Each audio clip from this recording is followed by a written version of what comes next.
వందే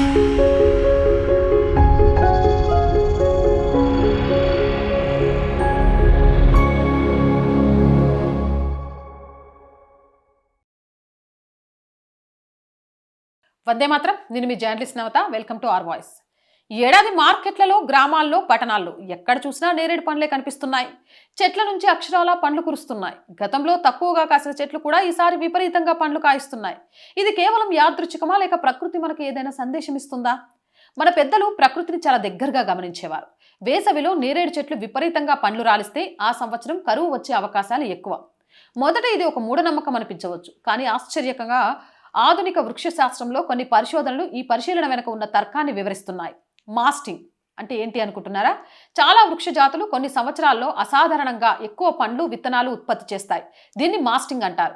ఇది చెట్టు తన జాతి మనుగడ కోసం అనుసరించే సహజ వ్యూహం. భూగర్భ జలాలు తగ్గడం, దీర్ఘకాలిక ఎండలు, ఉష్ణోగ్రతల పెరుగుదల లేదా ఇతర వాతావరణ ఒత్తిళ్లు ఎదురైనప్పుడు చెట్లు తన జీవన చక్రంలో మార్పులు చేస్తుంది. అలాంటి సమయంలో చెట్లు కొత్త కొమ్మలు, ఆకులు పెంచడంపై కాకుండా పండ్లు, విత్తనాల ఉత్పత్తిపై ఎక్కువ శక్తిని వెచ్చించవచ్చు. అంటే ప్రకృతి భాషలో చెప్పాలంటే భవిష్యత్తులో ఇబ్బందులు ఎదుర్కొనవచ్చు, కనీసం నా తర్వాతి తరాలైనా బతకాలి అనే సంకేతం లాంటిది.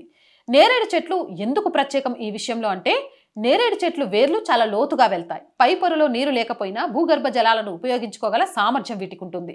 అలాంటి చెట్లకి నీటి ఒత్తిడి కనిపిస్తే అది భూగర్భ జలాల పరిస్థితిపై ఒక హెచ్చరిక సంకేతంగా భావించవచ్చు. అందుకే మన పెద్దలు నేరేడు చెట్ల ప్రవర్తనను గమనించి వాతావరణం గురించి అంచనాలు వేసేవారు. యాదృచ్ఛికమో సైన్సో ఈ ఏడాది వాతావరణ శాఖ కూడా 12 రాష్ట్రాలపై ఎల్నినో తీవ్ర ప్రభావం ఉంటుందని, అందులో తెలుగు రాష్ట్రాలు ఉన్నాయని కూడా కొన్ని సూచనలు చేసింది. ఈ ఏడాది ఖరీఫ్ సీజన్లో ఆంధ్రప్రదేశ్, తెలంగాణ సహా 12 రాష్ట్రాలపై ఎల్నినో తీవ్ర ప్రభావం చూపే అవకాశం ఉందని కేంద్రం ఆందోళన వ్యక్తం చేసింది. ఈ రాష్ట్రాల్లో వర్షపాతం గణనీయంగా తగ్గే అవకాశం ఉందని వాతావరణ శాఖ అంచనా వేయడంతో జిల్లా అధికారులు, వ్యవసాయ శాఖలు, కృషి విజ్ఞాన కేంద్రాలతో సమన్వయం పెంచాలని కేంద్ర వ్యవసాయ మంత్రి శివరాజ్ సింగ్ చౌహాన్ అధికారుల్ని ఆదేశించారు.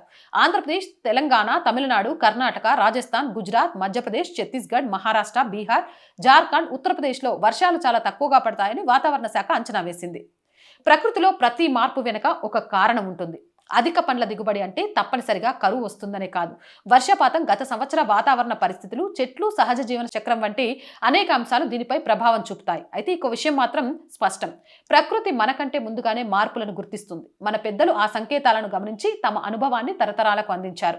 ఈ ఏడాది నేరేడు పండ్లు సమృద్ధిగా ఆనందిద్దాం, కానీ అదే సమయంలో నీటిని వృధా చేయకుండా వాడదాం, వర్షపు నీటిని రక్షిద్దాం, భూగర్భ జలాలను కాపాడదాం, మరిన్ని చెట్లు నాడదాం, ప్రకృతిని గౌరవిద్దాం, ప్రేమిద్దాం. ఎందుకంటే ప్రకృతి ఎప్పుడు మనతో మాట్లాడుతూనే ఉంటుంది. దాని భాషను అర్థం చేసుకోవడం మన బాధ్యత.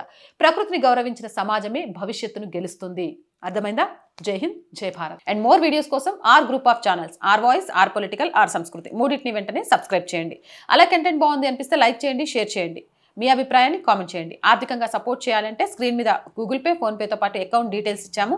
మీకు తోచిన సహాయాన్ని అందించండి.